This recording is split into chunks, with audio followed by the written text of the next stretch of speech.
Hi guys, Taylor here. I'm literally filming this video as I'm about to walk out the door, so bear with me. And if it's a little bit noisy, I'm sorry. I have my window open, but it's way too hot over here to close it, so yes. I wanted to talk to you about the Mortal Instruments sneak peeks. I keep going to say the Infernal Devices because that's a big part of what I want to talk to you about as well. But I watched the sneak peeks yesterday. I might be a bit slow, I'm not sure when they were released, but I saw them yesterday. And there's a few little things that I need to talk to you about, and I just want to see what you guys think about it as well. So yeah, okay. First of all, I'm very excited. It does look great. Like, I don't know. There aren't even words. I'm excited, and January 12th cannot come fast enough. There are a few little things I need to nitpick about though, and I feel like people would agree with me.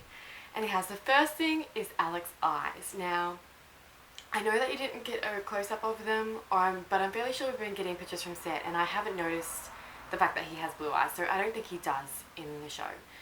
And that bugs me. And there's a lot of people on Tumblr like, oh, so what? He doesn't have blue eyes. What's the big deal? I don't feel like they've read the Infernal Devices.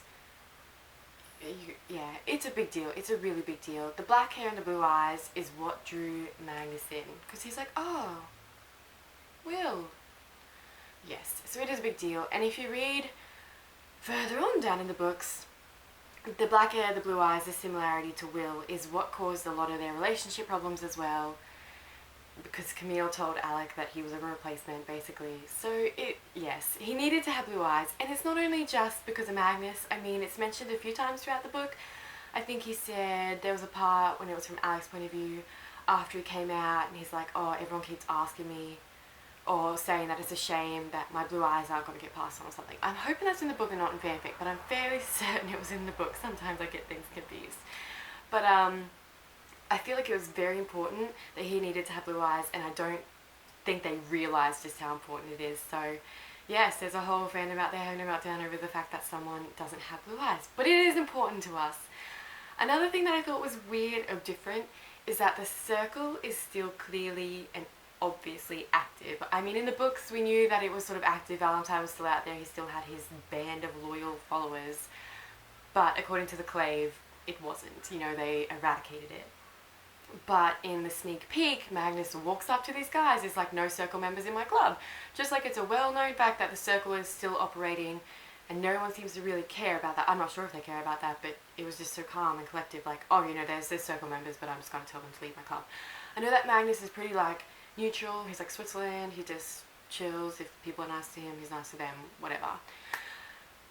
Another thing is that the fact that Magnus owns the club, that was different. I was like, oh, okay, cool, you own a club now, which I guess isn't that far-fetched. I mean, it's been around for a long time. Why not? Why can't Magnus own a club? So I'm excited to see where they go with that. On the subject of Magnus, Harry won me over completely. I think it was about 8 minutes, and he wasn't even in it for that much, but he won me over as Magnus. I was a little bit concerned, because all I remember Harry is that shy little guy from Glee.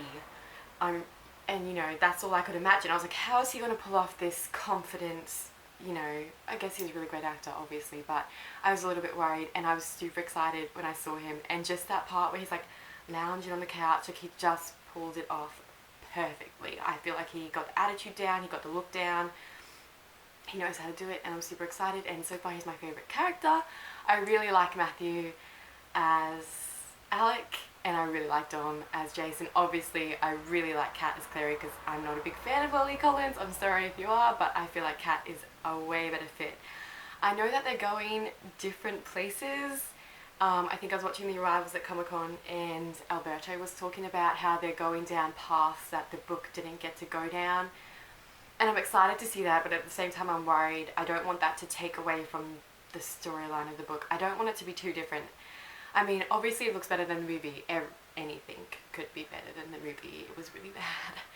But I don't want them to get too far off with their little branching stories. I personally want them to focus on the storyline. And I'm a bit worried about how fast they managed to get it done. I hope they haven't rushed or skimped or anything.